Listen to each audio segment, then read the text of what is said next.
మీ last film దండోరా మంచి hit అయింది. Yeah, thank you. కానీ అప్పుడే శివాజీ కొద్దిగా ఒక కామెంట్తో కొంత ఇదైపోయాడు కదా.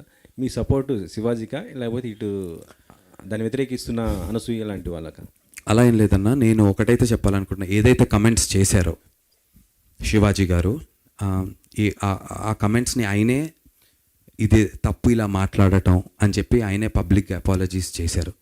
సో నిన్ననో మొన్ననో జరిగినటువంటి ఒక ప్రెస్ మీట్లో ఆయన, ప్రెస్ మీట్ కాదనుకుంటే ఎక్కడో మా కమిషన్ బయట చెప్పటం జరిగింది. కాబట్టి అది మాట్లాడిన వారే అపాలజీస్ చేసినప్పుడు డెఫినెట్లీ మనుషులం. ఆయన ఆ 2 వర్డ్స్ తప్పే కానీ అన్నదానికి కట్టుబడి ఉన్నాను అన్నాడు. అంటే మొత్తం అది కరెక్ట్ ఉన్నదానికి జస్ట్ నేను వాడిన 2 వర్డ్స్ మాత్రం అది తప్పది, నేను దానికి సారీ చెప్తున్నా కానీ అన్న మిగతా వాటికి మొత్తం కూడా కట్టుబడి ఉన్నాను అనేసి కూడా ఆయన చెప్తున్న పరిస్థితి. లేదన్నా, నాకు కూడా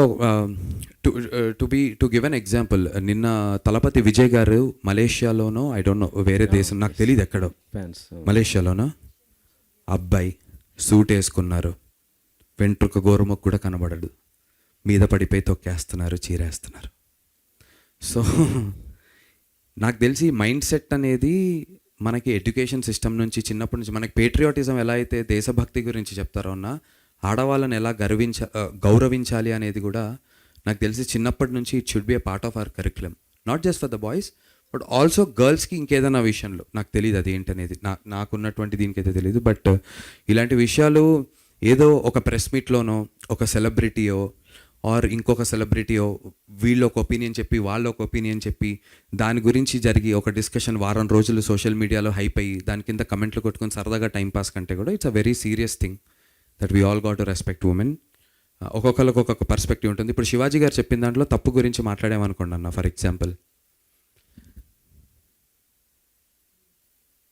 ఆయన చెప్పినటువంటి ఏదైతే ఒక విషయం ఉందో దానిని బ్యాక్ చేస్తున్నటువంటి ఎగ్జాంపుల్స్ కూడా చాలా ఉన్నాయి. అనసూయ గారు, ఝాన్సీ గారు వీళ్ళు చెప్పినటువంటి విషయం ఏదైతే ఉందో దాన్ని బ్యాక్ చేస్తున్నటువంటి ఎగ్జాంపుల్స్ కూడా చాలా ఉన్నాయి, డెఫినెట్లీ ఉన్నాయి. ఎక్కువ ఎగ్జాంపుల్స్ డెఫినెట్లీ ప్రాబిలిటీస్ ఇటుపక్క ఎక్కువ ఉండుంటాయి ఉమెన్ చెప్తున్న దాని పట్ల. Definitely I agree and I stand by the women. But more than all of this I really think కొంచెం యంగర్ ఏజ్ నుంచే I think we should start training people about how to behave and బయాస్డ్గా అమ్మాయి అబ్బాయి అని ఒకటే కాకుండా in generally ఒక మంచి వ్యక్తిగా ఎలా బిహేవ్ చేయాలనేటువంటి విషయాలు చైల్డ్హుడ్ నుంచే మనం ఇన్పుట్స్ చేస్తే చాలా మంచిది అని చెప్పి నేను భావిస్తున్నాను.